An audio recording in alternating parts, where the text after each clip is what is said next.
Mauri ora e te iwi. This is Radioactive.fm, the breakfast show with your host, Sunaina. And we've had some very special guests join us here on Radioactive Breakfast throughout the year. And someone that we like to bring on when we've got something to celebrate, such as Halloween and now Christmas tomorrow. We have got Ted Mills in the studio this morning. Now, Ted is a captivating storyteller, filmmaker, artist, and DJ, among many other things. Currently, Ted is pursuing a PhD in film and video art at Massey University here in Wellington. And if you've seen Ted perform, not only here on The Breakfast Show, but live at Hannah Playhouse or some of the events that Ted's been to all across the city, then you'll know just how captivating and creative Ted's storytelling is. And when I rang up Ted and I said, hey, look, I think that we need something for Christmas, Ted was fully on board and created this special story for all of us this morning. It's probably going to be the first time, is that right, Ted, that we've actually listened to it or heard it? Brand spanking new. Brand new. I very much appreciate this. And it's such a privilege to have you, Ted, as a storyteller here at Radioactive. And you're also a host of some of our shows here. And now you've brought this story to life. So I think a good place for us to start is what it's actually like for you when you go into a new project like this and go, okay, I need to create something. You were given a bit of a brief because I said, let's make it Christmas related. That's right. What was going through your mind? I don't want to tell too much of what's where it starts and some of the references because they're there for you to find. These are your Christmas gifts. I usually have a couple of images or things in my head, and then I sit down, light some incense, brew some jasmine tea, and I get to work, and I just I channel it. Let it come through. Are you someone that likes to sit on purpose? It seems like you've created this environment with your tea, with your incense, really Yes. relaxing yourself into it. Are you more someone that's like, I'm going to block out a period of time to do this? Or is it just something that you get to every single day? Well, I write every single day, but I do have to put some time aside to get into it. I can't just sit down and start writing again. But got to give myself plenty of space to do it, and it seems to work out. I mean, you'll be the judge when you hear this story, folks. The art of a true performer. It's like getting into character. You have to really get into the mode of writing. Now, Ted, we are going to be celebrating Mere Kehere Mete Christmas tomorrow. Indeed. Do you have any sort of Christmas traditions or things that you like to do around this year?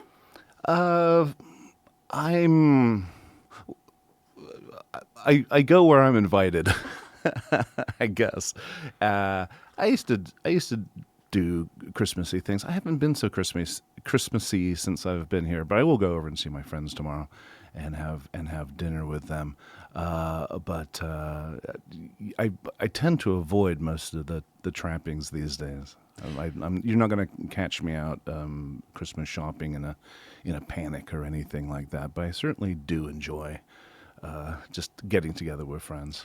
I think that's the part that I love about Christmas most because I live quite far away from my whānau throughout the year. It's just nice to have a moment of being like, okay, we're all going to try as best as we can to see each other.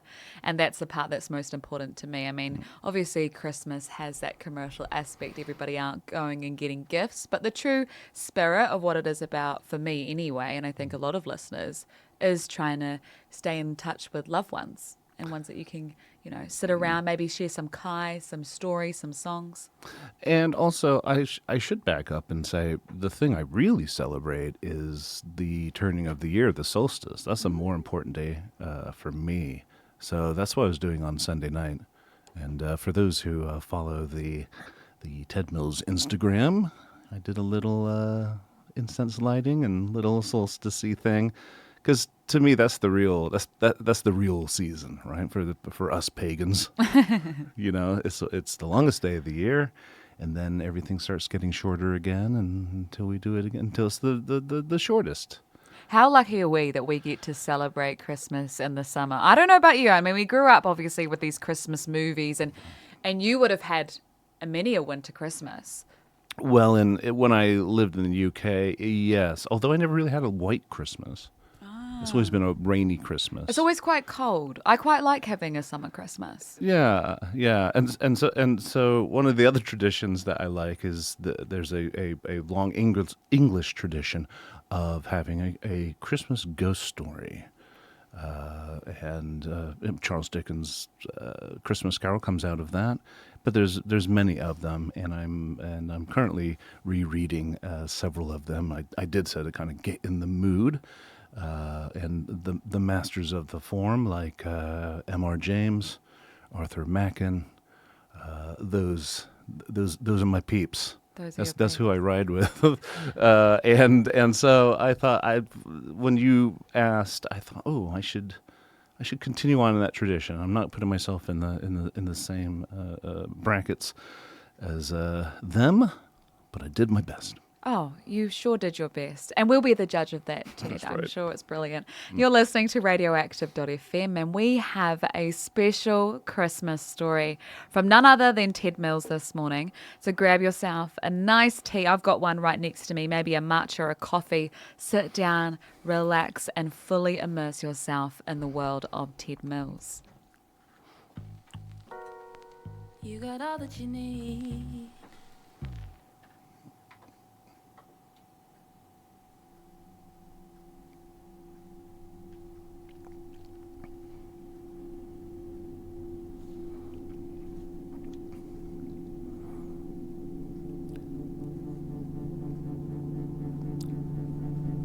This story is called The Christmas Party. You've been here a few months, said my advisor.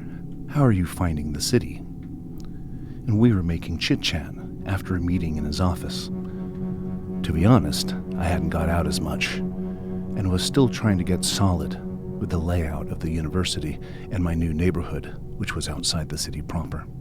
It's very walkable, I said. Yes, he said, and he stood up and walked over to the window, which had a spectacular view of the harbor and the city ringing it. He snuck a quick puff of his vape, opened the window, and blew out the raspberry smoke. The distant roar of the city stole into the office, along with the trills of a nearby tui, hiding in the pohutakawa tree across the road. A cooling breeze disturbed papers on his desk. There's something magical about these first few months in a new city, don't you think? He said. Yes, I guess, I said. I mean, you haven't got that map internalized in your head yet, he said. It's a great big mix-up. It's like a chance to change everything. You can find things, or they will find you, and if you're not keeping track, they can disappear just as quickly. I wanted to agree and keep the conversation going, so I said, I went on a pub crawl the other night with some of the other grad students, and I have no idea really where we were after about the fourth bar. My advisor laughed. Yeah, see what I mean? Like I said. His computer chimed and he looked at the screen, which was a holiday fireplace screensaver. Christmas break is coming up, he said. Are you going to travel? Well, I just got here, I said. To be honest, I was thinking of saving money. Things are tight. I came here 20 years ago, he said. I remember those first few months. It was right around this time and here he turned to me and said, do you believe in the supernatural? It is, after all, related to your thesis, is it not? Well, I said, I believe people when they say they've seen something. I can't vouch for myself, but I'm open. As I said, he continued, I've been here 20 years and I'm pretty sure the city showed me an entire building. And then it took it away. What? I asked. Where? Down there, he said, pointing with his vape, somewhere among the chunk of skyscrapers along the terrace. I got the sense then that he'd been wanting to tell me a story all along. He took another long drag of the vape and shut the window on his expelled smoke, and he began. When I got here, I was in the MFA program. And in those first months, I was trying to find friends or a girlfriend, and this guy in our program, Austin, he told me about a Christmas party he had and an invite to, some corporate office party. At first I thought, there's no way I wanted to crash such a thing, but he was insistent. There's too many people, he told me. Nobody is going to care if you just saunter in. There's beautiful women, free booze, good food. Look, if anybody asks, just say that you're my friend. And so I went. I had a hell of a job finding the place. It was off Lambden Quay, up a path, through a reception area, and then out the back and down an alley, until I found the red and white balloons in front of what looked like a service lift. I had brought a bottle of Pinot Gris with intent. I was dressed up, as much as a MFA could muster. Now I remember this much. It was called Griswold Tower, and it must have been very new because of what happened next. Because the 12-story tower lift stopped at every floor on the way up. It was the damnedest thing, because none of the floors seemed occupied. Each time the lift chimed and the doors opened, I would be looking out at a barren, half-constructed floor. Just concrete and pylons and exposed AC units and wiring. I started to wonder if Austin was pulling my leg. I started to feel very stupid, all dressed up, and with a warming bottle of wine in my hands, until I got to the 6th floor. It's not like anything looked different at first, but for the first time I could hear the thump of music, and I think I saw a person in the far distance, moving in silhouette against the plate glass windows. So I stepped out, and headed towards the music. As soon as I saw people and lights and music, and the music was louder, and I could see some cheap tinsel decorations and Merry Christmas bunting hanging down between exposed support beams.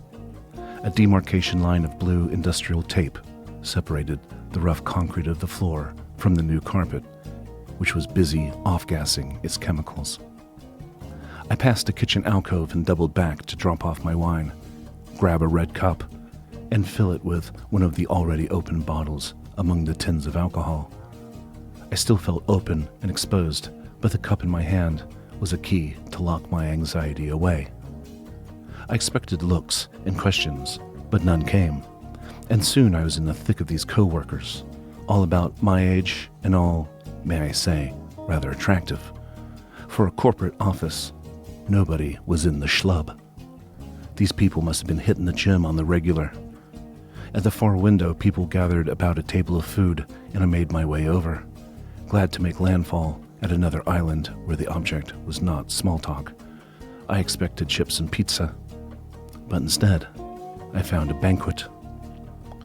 I saw a whole roasted goose, roast venison, stuffed partridge, turtle and Madeira, oysters on the half-shell, filet mignon, sweetbreads with capers, a tureen of cream of artichoke soup, Yorkshire pudding, deviled spaghetti, quenelle de brochet in a sauce nantua, and force meat stuffing. And then there was the dessert section. Nestle road pudding and custard, ginger sorbet, mince pies, marsala jelly, rum-soaked bonbons, pear tarts, crystallized fruits, charlotte russe, bianco mangiare, savarin, quince cobbler, and sugar plums. And now I had been existing on instant ramen and pies from the dairy, so I tried to grab a plate, but each time I reached for one at the end of the table, somebody else's arm would step in front, and me being so nervous, I deferred to them until it was looking like I would not get any plate, and then I grabbed the last two, one big, one small. I loaded up like it was my last meal. I looked around for utensils, but there were none, and I couldn't help noticing that the partygoers around me were going in with their hands, just ravenous consumption, and the sound of sucking and licking of fingers gave me the squick. But I had to join in too, because what was I to do? I was balancing 2 plates and my red cup and made my way to the far window, where I looked over at the DJ, who was lost in techno thoughts, and then I turned to face the harbor view. As I tore apart the venison, I noticed 3 helicopters hovering in the sky over the bay, and beyond that, over the hills, where a dark cloud was shifting, shimmering, swaying, and modulating. I pushed my glasses back up my nose with the back of my hand, and I saw it was no cloud, but a murmuration of birds, dark against the dipping sun. And then there was a voice next to me, a woman. "Who goes?" she said. "Who goes? Who comes? Who flies? Who flies in the woods?" I paused. I don't know. She laughed. "Don't play dumb with me," she said. "This isn't a call and response. This is cumulative." "Who's going?" I asked. "Who's coming?" "Nick is coming, of course." "Your boss?" I asked. "You could say that," she said. She seemed off, I thought. But on the other hand, she was stunning.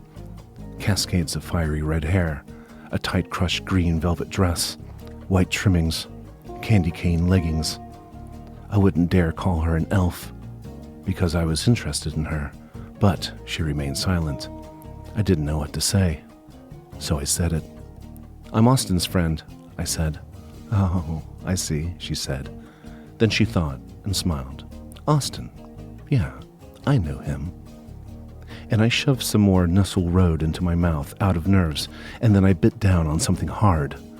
I worried that I had broken a tooth, and turned away to fish the object out of my mouth, embarrassed in front of this beautiful vision who smelled like nutmeg and cloves. It was a $1 coin. "What the hell?" I asked, showing her the slimy coin in my hand. "Oh, excellent," she said. "We have the 12th. She reached out and touched my arm, and it was like a humming current. "It's about time," she said, and she pulled me from my window perch, looking over at my hand still holding onto the plates. "You can bring those," she said, and I did so, and I followed her through the crowd as the DJ music beat our retreat, back through the throng, over the carpet and through concrete to the lifts from where I had come, and the doors opened and she hit the button for the 12th floor. And something was unfolding in her hands, and she was touching my face, and she was placing a mask over my eyes. "Me too," she said. "Got a mask up for the ceremony. We're so glad you came." And she lowered a white rabbit mask over her eyes and nose, leaving her red mouth exposed. "It's simple, silly," she said. "You'll see." And now I didn't know what I had gotten myself into. But her nutmeg and cloves filled my nose, and I wanted to see it all play out. The lift chimed, and we stepped out onto the 12th floor. And I caught a brief reflection of myself in the shiny metal doors, and I think I was wearing the mask of a pig. And time had passed, and night had fallen, somehow, without my knowledge. The windows at the far end of the empty floor were filled with the nighttime lights of the city. This must be the party within the party, I thought. This must be the VIP room. And it was dark and lit blinking red with fairy lights and mimicked the floor plan 6 floors below. But instead of the banquet table and DJ at the far end, as I followed her towards it, the most anachronistic of objects, a large red and black brick fireplace and chimney, like it had been cut out from an old house, like a slice of fruitcake, and positioned here on this spacious floor, with a large claw-like metal pipe connecting it to the ceiling. And more animal masks I saw on the VIP members, gorgeous bodies attached to a badger, to a hedgehog, to a squirrel, to a deer, to a mole, an otter, a weasel, a cat, a dog, and something like a sunflower, wild-eyed and splendid. Is this what they do in corporate now? I thought. I decided to play along, take part in this little pantomime, and get back to the banquet for round 2, as well as seem game enough that I would, at some point, learn my friend's name and maybe get her number. "Who goes? Who comes?" my new friend said to the group. "Who flies?" they repeated back. "Who flies in the woods?" And I was stifling a laugh at this ridiculous show until something turned upside down in me. Maybe it was the grease of the goose, but I began to feel a bit queasy. The masked guests started to form themselves into a circle, and indeed, yes, I was the 12th of the lot. I looked over at the fireplace, which glowed without a fire, and without a signal, and with the beat from the DJ set reverberating through the empty floors below. All bent down and kneeled on the floor. The Sunflower Man spoke. "What will you give for your true love?" And one by one, The carnival of animals took from behind their backs an object wrapped in the deepest red fabric, unwrapped the gift with delicate hands, reached across and placed it in the circle, announcing their offering. A pair of red ballet shoes, a packet of Lord cigarettes from Germany, a compact disc of drum and bass music, a dirty pipe still reeking of burnt weed, a pornographic DVD with the title Big Jugs, a flat S-shaped tool used for car theft. And all these were met with knowing laughter. All were in on the joke. "For the members among us," said the Sunflower Man, and he pushed into the circle 5 metal rings, just a bit smaller than a bracelet, but thick with intent. "For the members," said the men in the circle, and more laughter followed.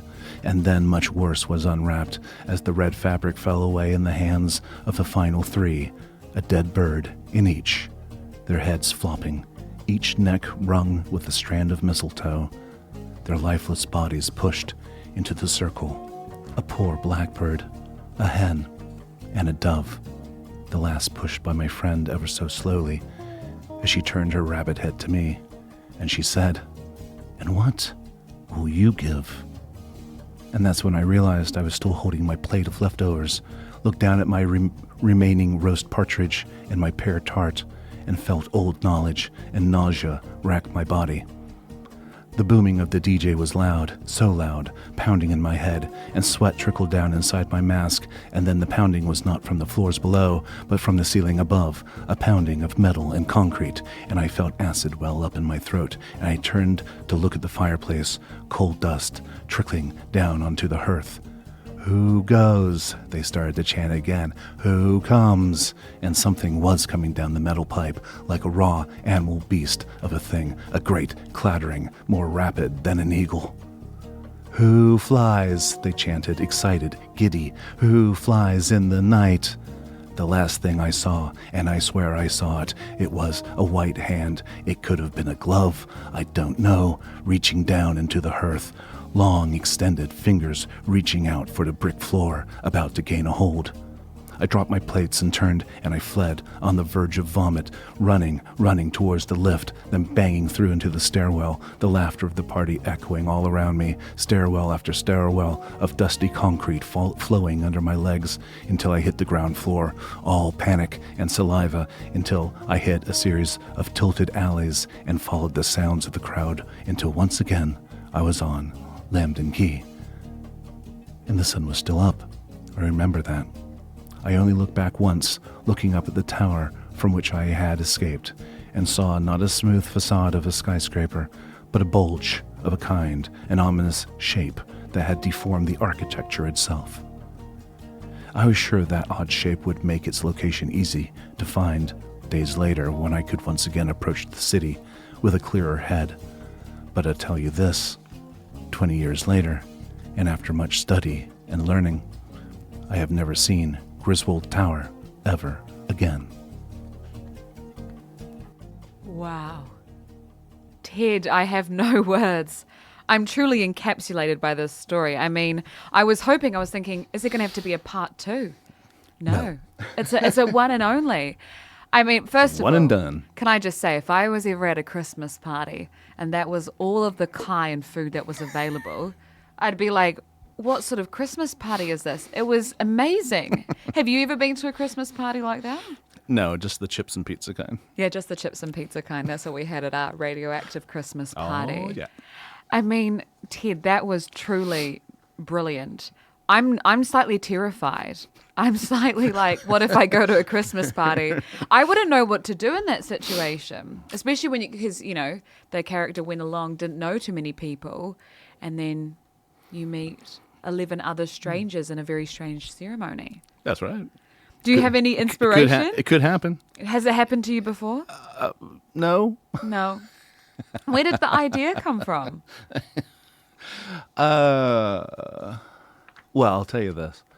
I was thinking about one of my least favorite Christmas carols. Oh, yeah. Which is the 12 Days of Christmas. For eagle-eared viewers, listeners. And so that's where it started. And then I started to read up on all the variations of that list and went from there. It was very visual. I could see people wearing masks and having, the animals that you described, the pig mask, the rabbit mask. And I was like, I'm already terrified. I think if I walked into a room with people wearing masks and it wasn't a specific masquerade, I'd already feel very intimidated. I would certainly not interview with that company. I know you'd really maybe regret your choices in that moment. So we all love an eyes wide shut ritual, don't we, folks? We love it. We all wish we could be invited. What a but spooky you won't. Christmas! What a spooky Christmas! I was thinking, what buildings have 12 stories in Wellington? This is what I'm a little bit concerned about. I don't think I've ever been into one. Maybe I have. I don't know. But thank you, Ted, for coming on The Breakfast Show. And have a wonderful Christmas tomorrow with you and your friends. Maybe you're going to have to bring out that story in the evening. Yeah, I might. I don't know. I may do a repeat performance over some whiskey. Oh, I love that. But they're gonna have to make that Nestle Road pudding. Ah, you Nestle will. Road. You will. Do you have any plans over the summer where people can go and see you perform live? I wish I could give you some dates, but I do not have any. As you know, it's pretty much downtime a lot here. So I just say keep following me on the social medias on tedmills.com. And listeners of Radioactive, I will let you know, of course, if Ted has any performances coming up in the new year. We will let all of you know. Well, thank you. Ngā mihi, Ted, and Merry Christmas, and thank you for being a part of Radioactive Breakfast for 2025. It was fun. Thank you for having me. Thanks for always thinking of me and let me come in and do this. And so Merry Christmas back to you, and also Happy Solstice. Happy solstice. You're listening to Radioactive.fm. We've just had the creative mind of Ted Mills, a story that they had written specifically for all of you listeners this morning, a Christmas special on Radioactive. I know some of you might want to hear that spooky tale again, so what we'll do is we'll clip that piece from The Breakfast Show and we'll upload it online if you want to go and listen to it after the show this morning.